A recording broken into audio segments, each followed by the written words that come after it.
大家早上好，再次歡迎大家返到磐石分堂，同我哋一齊嚟敬拜，一齊嚟頌讚我哋嘅主。嚟今日嘅信息係嚟到下半年嘅第4堂啊，即係 D 開 D 啊 ，The Divine Dependence of God 。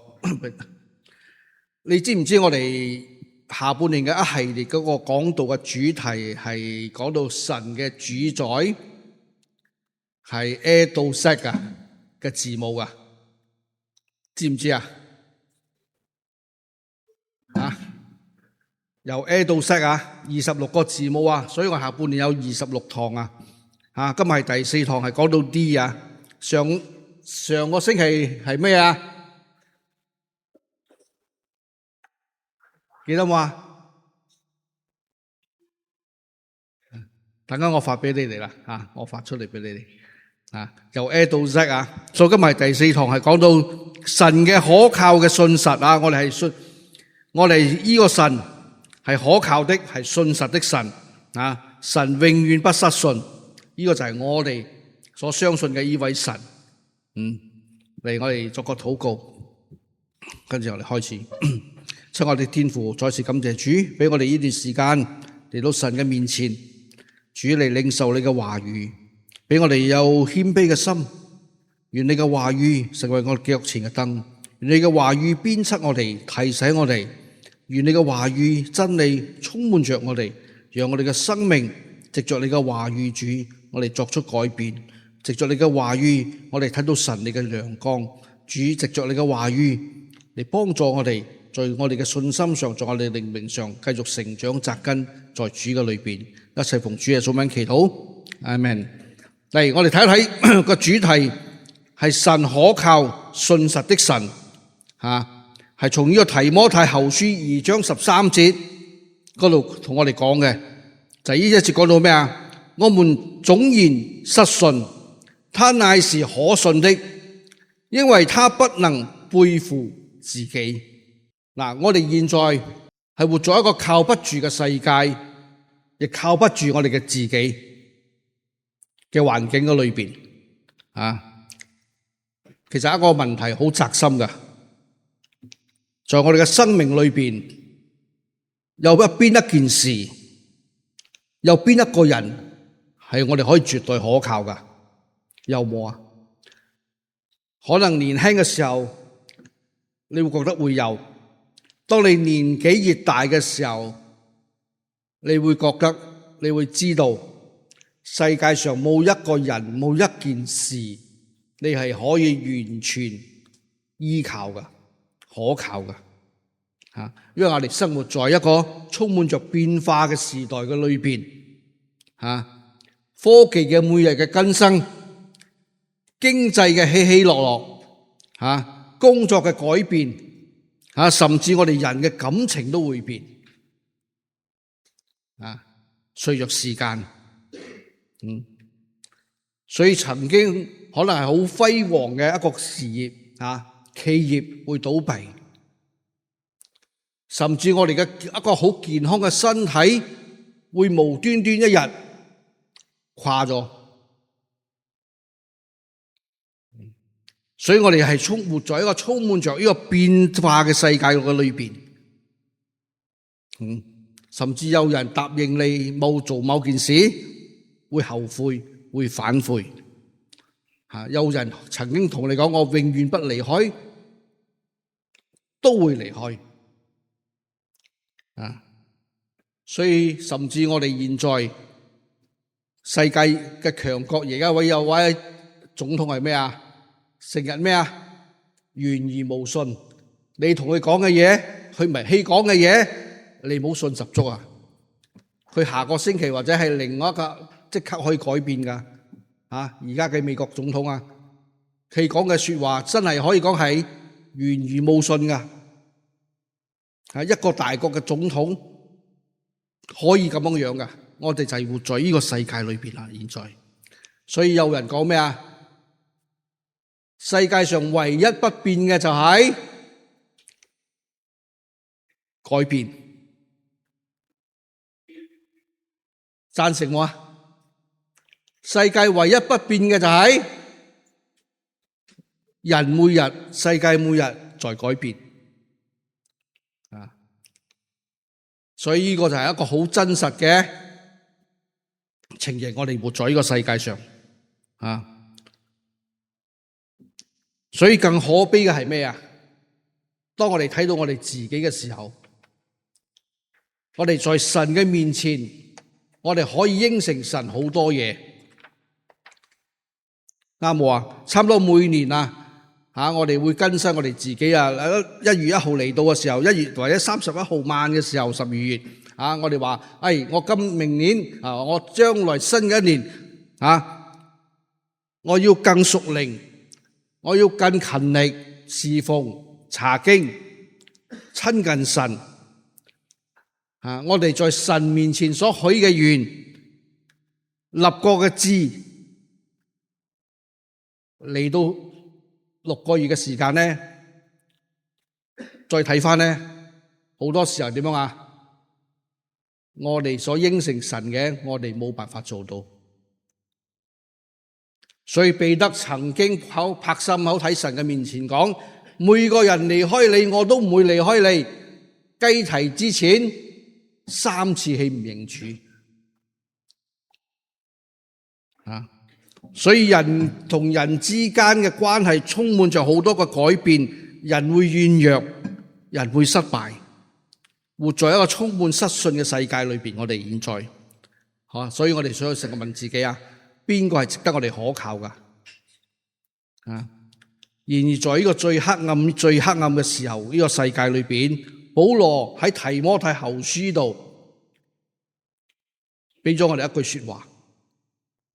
當保羅寫呢封書信嘅時候，佢喺邊度佢喺監牢裏邊，佢亦知道自己將會要被斬頭，將要宣道咯。因為提摩太後書4章6節嗰度寫明我離世嘅時候到了。保羅知道佢嘅時間已經到咗，所以提摩太後書係保羅最後一封嘅書信，係寫俾提摩太嘅。許多同工離開咗保羅，底馬貪愛世界離開咗，亞西亞人都離開了，好多嘅人害怕受到牽連離開咗，所以保羅完全有足夠嘅理由去灰心嘅。喺人之常情嚟講，保羅有唔有灰心佢冇抱怨任何人，反而一直讚美神。佢亦冇同提摩太講佢嘅環境會好轉，亦冇相信自己嘅能力。佢係把自己嘅眼光就係好似頭先你哋所唱嗰首詩歌，當轉眼仰望耶穌，將你嘅目光放在耶穌基督嘅身上，知道神是永遠可以依靠嘅，相信嘅，神是永遠信實的。所以使徒保羅就寫咗呢一句說話啦，提摩太後書呢1章呢個經節就係咩？我們縱然失信，他仍是可信的，因為他不能背負自己。所以我哋相信神係一個永遠不改變嘅神，係一個永遠信實嘅神。人嘅信心可以動搖，但神嘅信實永遠不動搖。呢個就係我哋嘅相信嘅呢位神。第一點就係講到咩？我哋嘅本相係咩嘢？呢度同我講，縱然失信，我們縱然失信。保羅喺度用失信嘅說話，係講你更明白、更了解嘅時候，係講咩？我哋人係靠唔住㗎，係唔忠心㗎，係會背約㗎。所以保羅喺度冇強調咩？基督徒永遠嘅堅強我哋亦知道，我哋自己睇返我哋自己嘅生命、自己嘅靈命，我哋有經歷過靈性嘅低潮嘛？我相信每個人都有，在我哋嘅靈命上會有高，會有低。每一個信徒必定會經歷過軟弱，同意嗎？所以保羅喺度冇強調我哋基督徒永遠嘅堅強。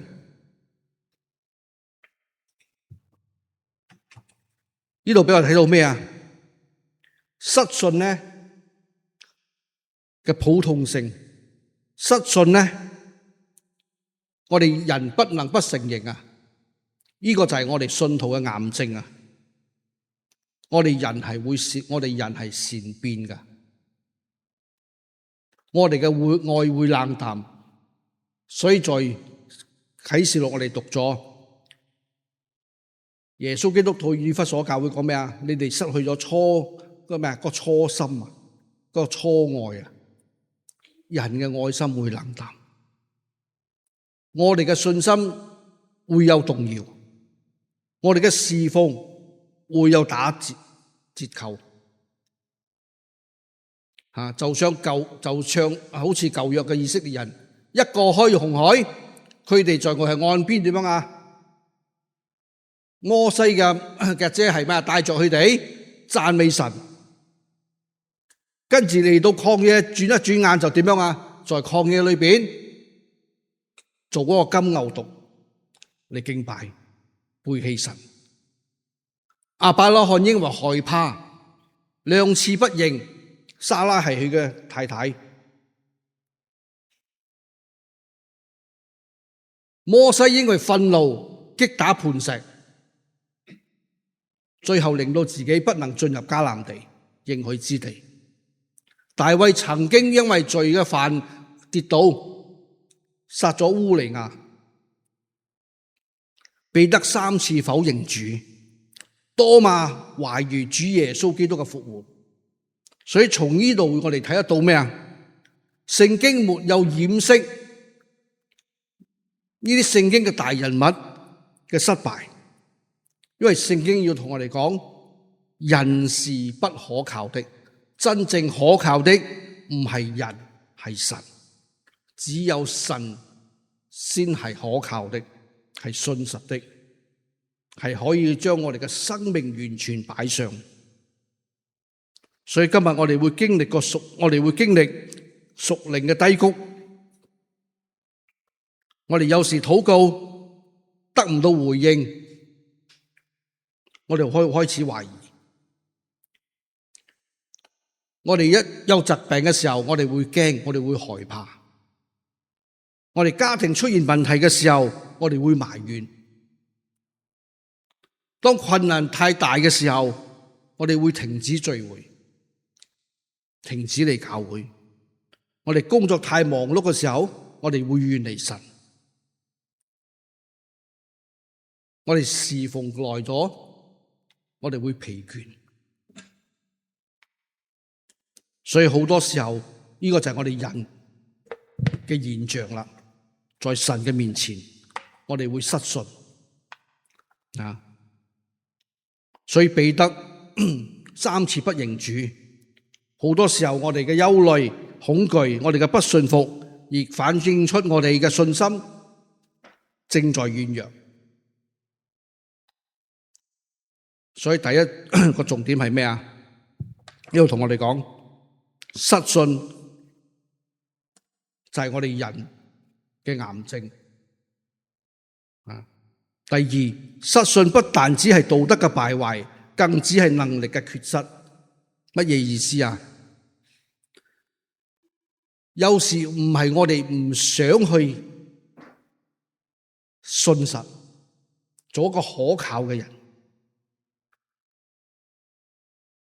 係我哋嘅能力啊！我哋冇咁嘅能力去堅持啊！我哋面對誘惑，我哋面對苦難，面對死亡嘅威脅嘅時候，我哋嘅肉體會逃避，我哋會妥協，所以保羅喺度唔係咒詛我哋人，係俾我哋知道我哋人嘅真實嘅環境啊嘅狀況，描寫出我哋人性嗰個人性嘅嗰個基本出嚟啊！就好似羅馬書7章15節嗰度同我哋講咩啊？因為我所做的我自己不明白，我所願意的我並不做，我好想做，不過我唔做。我所恨惡的，我倒去做；我唔想做的，我反而做咗出嚟。若我所做的是我所不願意的，我就應承律法是善的。既是這樣，就不是我做的，乃是住在我裏面的罪做的。因為我哋每一個人都被罪所捆綁，都有罪性喺我哋嘅裏邊。18節，我也知道在我裏頭，就是我肉體之中沒有良善，因為立志為善由得我，只是行出嚟由不得我。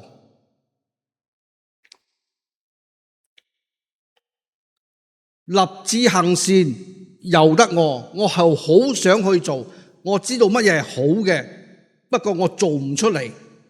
我好知道唔應該嬲嘅，不過我會嬲。我知道唔應該講嘅大話，不過我講，因為我驚，我妥協。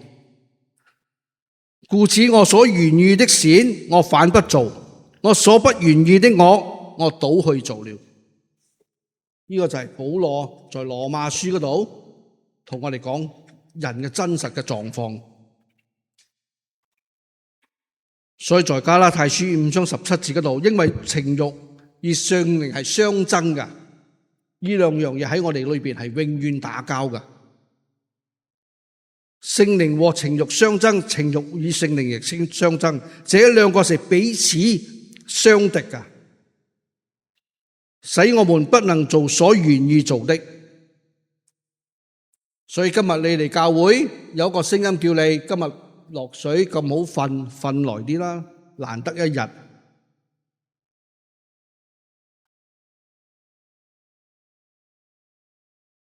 你想嚟教會查經，哎呀，你做工咁辛苦，休息下啦。你嚟咧又咁塞車，睇到嗎？好多事情係咩啊？我哋嘅情慾喺我哋嘅裏邊，同埋呢個聖靈係相爭㗎，使我哋不能做我哋所願意做的，呢個就係嗰個情形啦。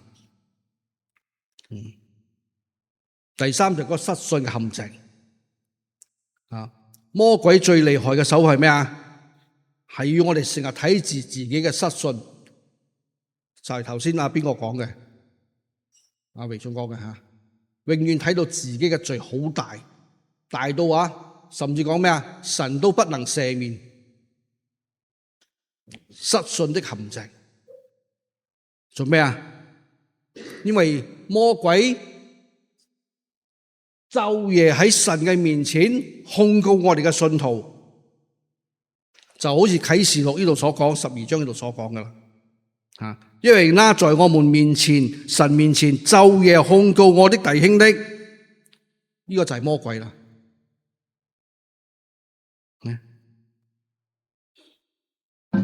所以我哋要好小心，魔鬼就係恐叫嘅獅子，隨時會吞食我哋。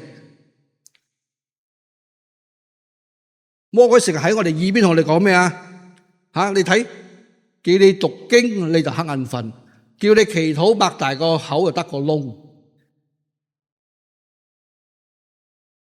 睇你嘅脾氣幾大，神會愛你嗎？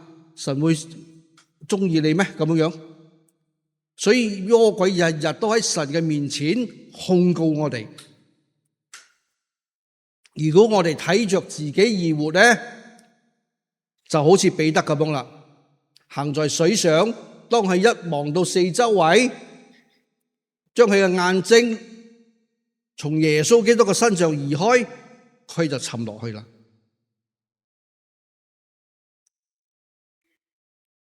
所以今日又係一樣嘅，我哋嗰首詩歌，當轉眼仰望耶穌，定睛在耶穌基督嘅身上。我哋基督徒嘅生活唔係睇着我哋自己。當你睇着自己嘅時候，你驕傲係自大；當你睇着自己而同別人不足嘅時候，你就自卑。所以我哋要睇着耶穌基督而活，定睛在耶穌基督嘅身上。所以呢個就失信嗰個陷阱啦。魔鬼往往成日令到我哋跌在裏邊。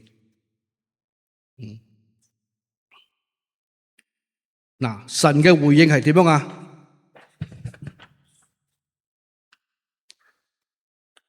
他仍是可信的。為什麼神係永遠可信啊？因為神嘅本性係永遠不會改變嘅。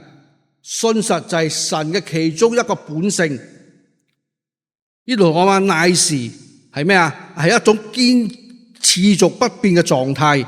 神嘅信實唔係依賴我哋嘅狀態，係依賴着神嘅本性。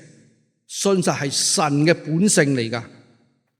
神嘅信實唔係因為偶然而出現，呢個係佢永恆嘅本性啊！所以呢度有幾節嘅經文同我講咩啊？神非人，必不致說謊。我耶和華是不改變的。耶穌基督昨日、今日一直到永遠都是一樣的。所以呢啲經文就同我哋講到神嘅信實，神嘅本性。所以聖經有三個見證，係咩啊？第一個就係亞伯拉罕，等咗幾多年啊？大家知冇啊？而得到以撒，神答應咗佢，亞伯拉罕要等幾多年？25年先得到以撒。1年過去，10年過去，25年，神沒有忘記以撒出世，俾咗亞伯拉罕呢個兒子。所以神從不遲到。第二，約瑟受苦難幾多年？13年，被弟兄出賣，被落到監獄，到最後點樣？做咗埃及嘅首相。所以在創世紀50章20節嗰度，約瑟講咩啊？你們的意思是要害我，但神的意思原是好的，就係萬事互相效力，叫愛神的人得益處。就係呢個創世紀50章20節嗰度，你們的意思是要害我，但神嘅意思係好嘅。第三就係咩啊？彼得3次不認主，按人嘅標準3次啊，事不過3，彼得已經失去咗呢個資格噶啦。但係耶穌基督復活之後，將信徒將神棄嘅羊交俾彼得，3次問佢：你愛我嗎？你愛我嗎？你愛我嗎？再一次重新委託彼得牧羊佢嘅羊群。呢個就係神嘅信實嘅恩典。所以呢個神所有嘅信應許都建立在佢不變嘅信呢個應許上。從呢3個例子我哋睇到神所應承嘅，神必定會實現，神必定可靠。所以從呢個感覺嘅信實到本質嘅信實，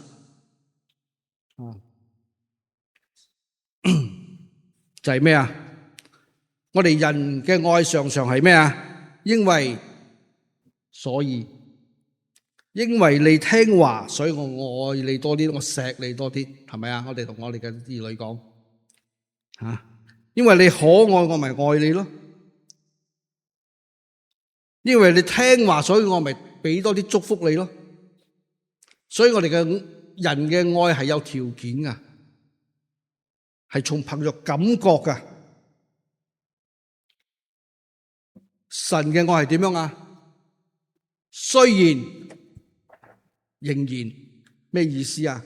雖然你軟弱，我仍然愛你；雖然你失敗，我仍然扶持着你。呢個就係神嘅愛啦。雖然你失信，但係我仍然可信。神講。所以當我哋嘅靈命嘅在高峰嘅時候，神愛我們；當我哋靈命在低谷嘅時候、低潮嘅時候，神仍依然講我愛你。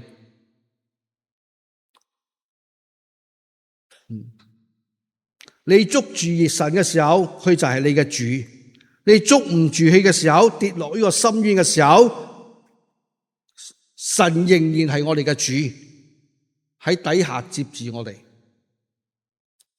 呢個就係神嘅信實啊！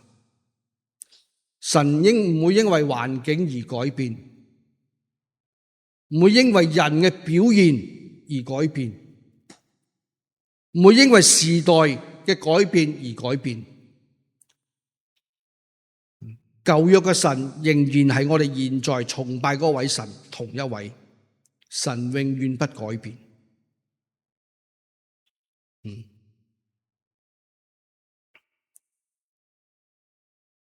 第二，信實嘅體驗係在約嘅關係上。我講過，神，我哋嘅基督教係咩啊？係咩宗教啊？係一個立約嘅宗教。所以我哋嘅聖經叫做舊約，叫做新約。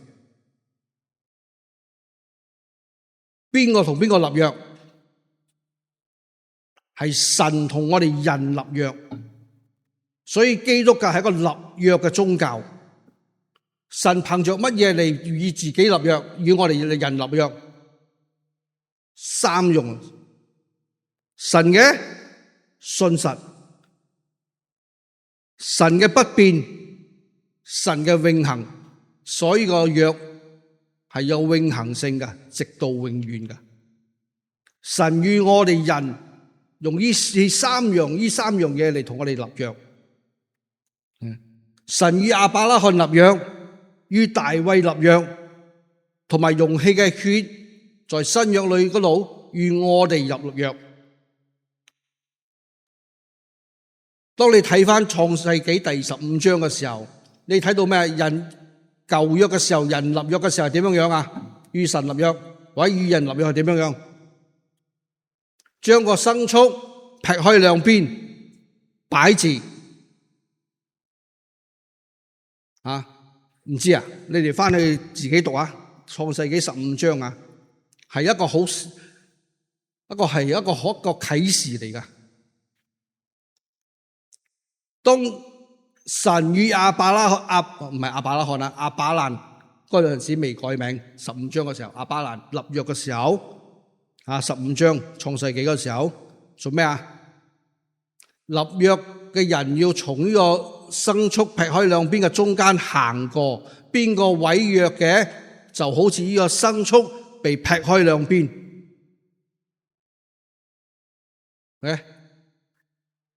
邊個行過嗰個牲畜嘅中間？係如果你哋有讀創世紀15章啊，神在呢個牲畜嘅中間行過，亞伯拉罕做乜嘢嗰陣時？瞓緊覺，好似我哋一樣瞓緊覺。所以呢個係一個啟示嚟噶，同我哋講咩啊？呢個新約嘅根基係神單方面嘅保證，因為神從呢個牲畜嘅中間行過，亞伯拉罕正在瞓覺。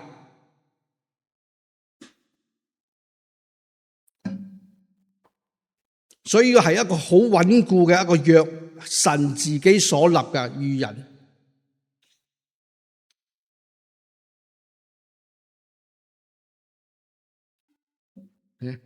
所以在呢個約翰福音10章嗰度28、29節，我又賜給你們永生，你們永不滅亡，誰也不能從我手裏把你們奪去。我父把一樣賜給我，我比萬有都大，誰也不能從我父手裏把你們奪去。呢個係神與人所立嘅約，凡信他的，冇人可以從父嘅手中奪去我哋了。神唔會因為今日嘅心情好或者我哋比較優秀先愛我們。神信實係因為佢就係信實嘅，呢個就係佢嘅性情，呢個就係佢嘅本性。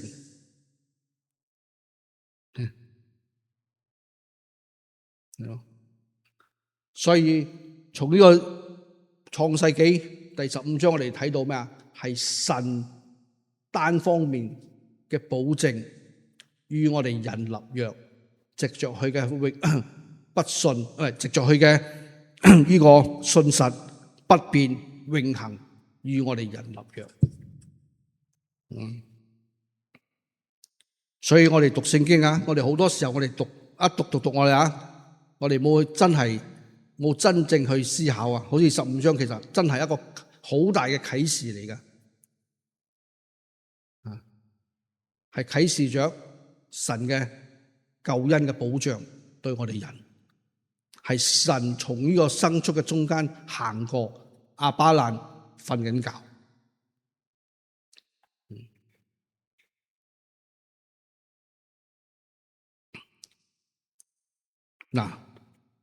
嚟到第4啦，絕對嘅保證，神不能背負自己，因為他不能背負自己。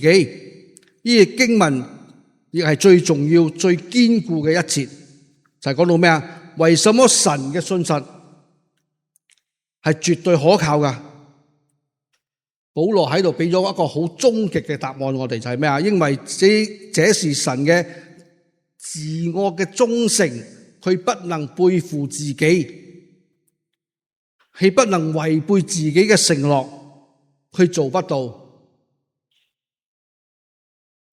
有人問過你嗎？神可以做一個石頭大到佢自己唔可以捧起嚟㗎，得唔得？有人問過呢個問題冇？神做一個石頭大到佢自己攞唔起嘅。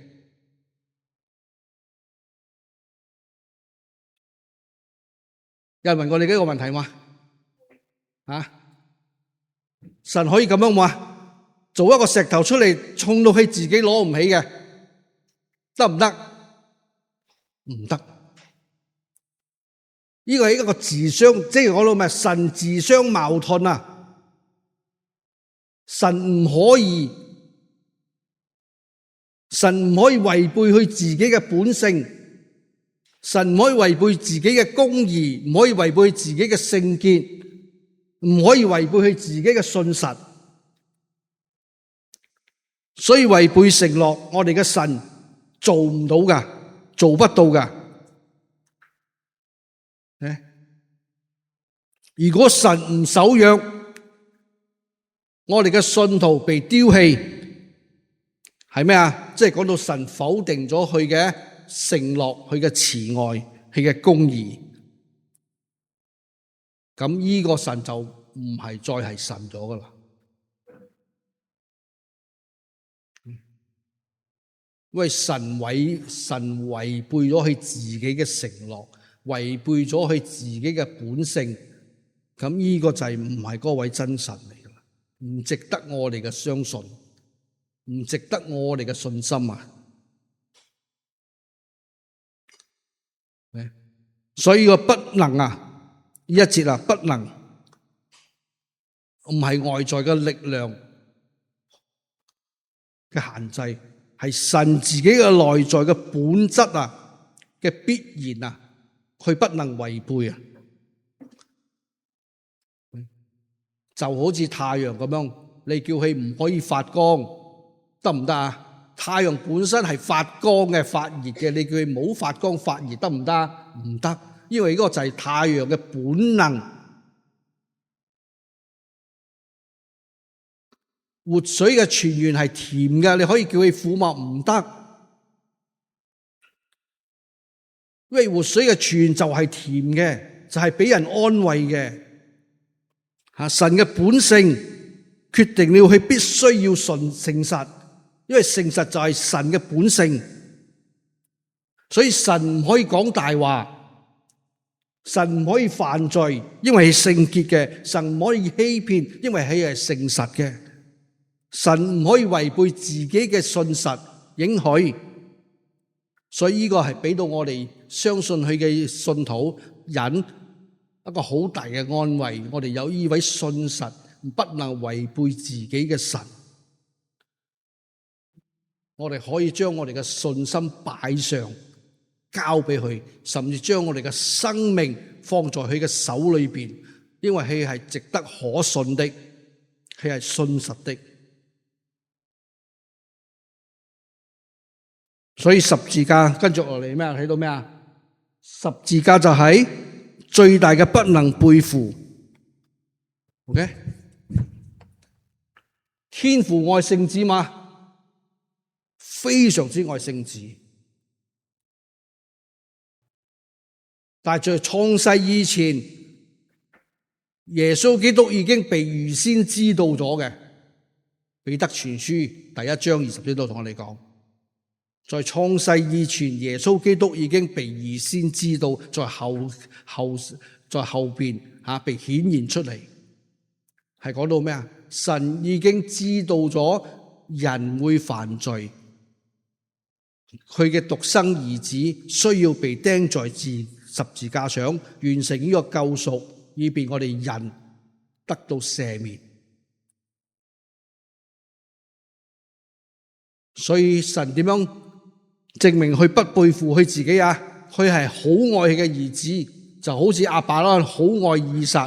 當神叫佢獻上嘅時候，佢信服。神應承咗俾佢嘅獨生兒子，我哋耶穌基督，佢不可以背負。所以在呢度我哋睇到咩啊？十字架上係亦就係最大嘅證明啦。神不能背負佢自己。羅馬書8章32節嗰度講：神既不愛惜自己的兒子，就為我哋眾人捨了，豈不也把萬物和他一同白白的賜給我們嗎？睇到嗎？神應承咗俾我哋佢嘅獨生兒子成為一個挽回祭，神冇背負呢個承諾。真係將佢嘅獨生兒子捨了，俾咗我哋，讓我哋人呢啲卑微嘅得到救贖。所以如果我哋講一個信徒因為軟弱而滅亡，就講到咩啊？耶穌基督嘅死係失敗㗎，十字架呢個約係一個廢紙嚟㗎。所以耶穌基督已經復活了，坐在父嘅右邊，呢個就係嗰個永恆嘅證據啦。神絕不能背負自己在加略山上所立嘅約。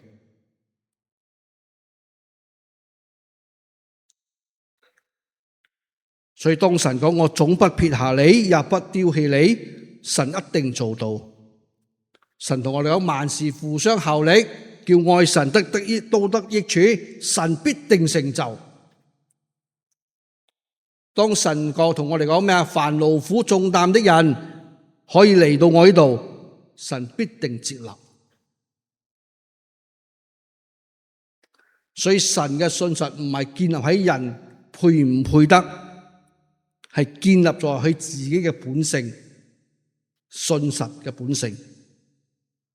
就係因為佢不能背負自己，所以我哋可以放心，完全將我哋嘅生命交託放在主嘅裏邊。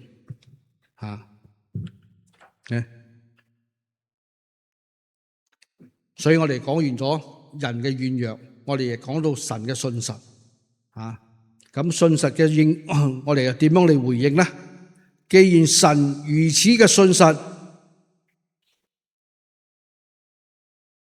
我哋講我哋相信耶穌基督，我哋就躺平啊！我用呢句說話躺平啊，上天堂係咪咁樣啊？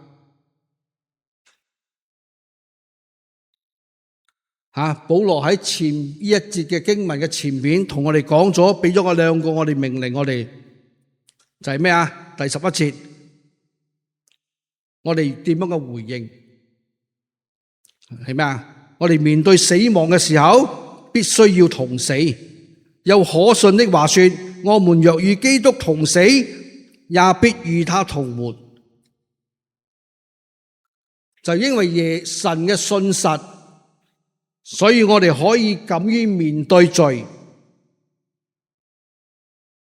向我哋嘅肉體，向我哋嘅罪，向世界宣告我哋係死㗎。因為知道我哋所付出嘅代價唔係枉然，神俾我哋嘅承諾係咩啊？必與他同活。所以我哋嘅回應係面對呢個死亡，呢個老我，我哋必須要同死。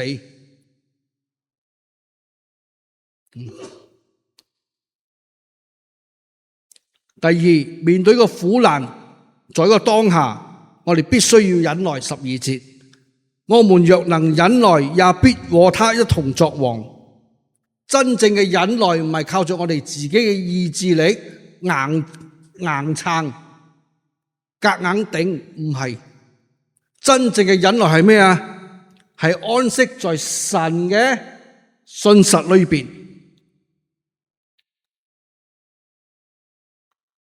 係啊，好多基督徒真係咩啊？死頂啊，叫做唔係啊！我哋要識得學識點樣啊？喺神嘅安息裏邊啊！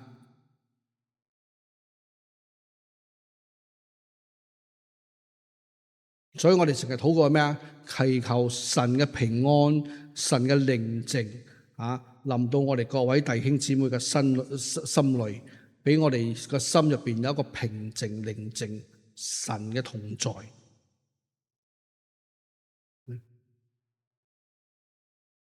所以真正嘅忍耐係安息在神嘅信實裏邊啊！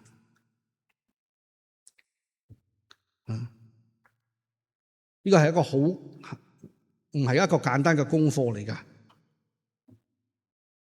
安息在神嘅裏邊，不過我哋必須要學㗎。如果唔係，我哋嘅基督徒嘅生活咧，好辛苦。因為我哋唔識得交託，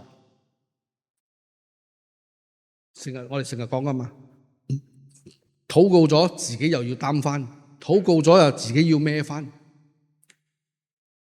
所以我哋要學識安息在神嘅裏邊啊！就好似但以理嘅3個朋友。在個火窯嘅裏邊咧，講咩啊？但以理3章17到18節嗰度，既偏如此，我們所侍奉的神能救我們，既禍不然。王啊，你當知道我們絕不侍奉你的神。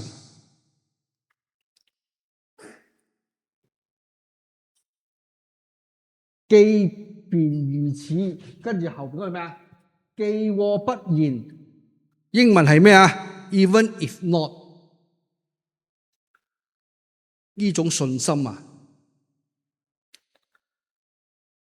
就係建立喺神嘅嗰個不能背負起自己嘅磐石上嘅可靠上。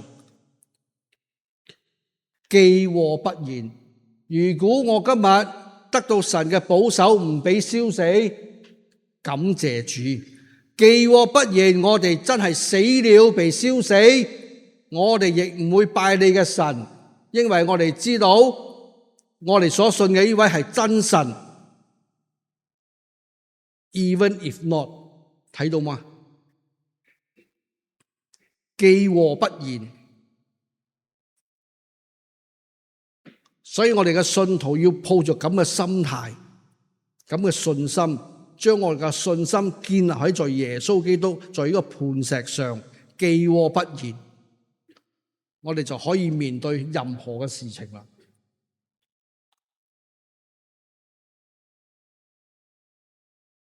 話好話壞，我哋都能面對，記禍不言。被燒死，我都接受；被拯救，我都接受。呢個係神嘅旨意，記禍不言。所以我哋基督徒應該有抱着呢個信心，好似但以理嘅朋友記禍不言。我哋仍然相信呢位真神，因為係是信實的、可靠的。所以嚟到最尾，神可靠嘅信實成為我哋人生最大嘅盼望啦。所以我哋真正嘅安全感唔係建立在財富，唔係再建立在我哋健康，唔係建立在我哋人際嘅關係上，係建立喺神嘅身上。做咩人愛好多錢啊？無可厚非噶，人之常情嚟噶。做咩人錢可以俾到佢哋嗰個安全感，嗰個權利可以俾到佢哋安全感，人際嘅關係亦可以俾到佢哋安全感。如果佢哋冇神，係啊，如果你在呢個世界上你冇神，你唔認識呢位真神，你追求呢啲嘢係無可厚非噶，係人之常情嚟噶。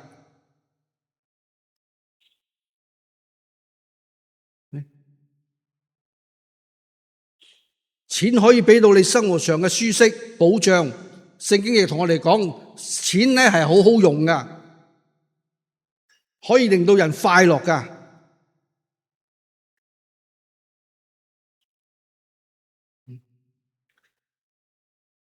所以點解你有時我哋睇到嗰啲政治人物做咩要爭權奪利啊？有時我哋真係好唔明噶，真係好唔明佢哋嘅心理噶。當你同佢哋談話嘅時候，你哋同佢聽人哋講啊，你就知道啦。點解佢哋愛嗰個權利、嗰個權柄啊？因為權柄可以保障佢哋在呢個世界上嘅地位啊，呢個世界上嘅嗰個人嘅嗰個地位、嗰個名利，甚至佢嘅家族啊。所以當世界改變嘅時候，神冇改變；當人離棄嘅時候，神沒有離棄；當我哋流淚嘅時候，神仍然同在。當我哋軟弱嘅時候，神扶持着；當我哋唔知道明天聽日會點樣，神已經喺嗰度了。呢個就俾我哋個信心啦。所以或者我哋今日正在經歷過困難壓力嘅時候，身體疾病嘅時候，生活充滿咗好多挑戰嘅時候，記住我哋嘅神冇停止工作，我哋嘅神仍然係嗰位守約慈悲嘅神。昨日係點樣信實，今日亦係一樣點樣信實，直到永遠都係信實嘅神。所以提摩太後書係保羅人生最後嘅一封書信，在人生嘅終點，係冇叫我哋信自己，亦冇叫我哋睇着自己，反而俾咗呢個好寶貴嘅一節我哋，叫我哋要相信神，知道神不能背負佢自己嘅。人嘅能力有限，人嘅信心有限，人嘅承諾有限，唯有神嘅信實係無限嘅。所以今日讓我哋信徒捉緊神嘅話語，當我哋不能捉緊神嘅時候，我哋知道神仍然捉緊我哋，所以我們從言失信，他乃是可信的，因為他不能背負自己。到最尾嗰段係咩啊？神可靠的信實成為我哋人生最大嘅盼望。神可靠的信實成為我哋人生最大嘅盼望。所以今日我分享嘅信息就係咁多。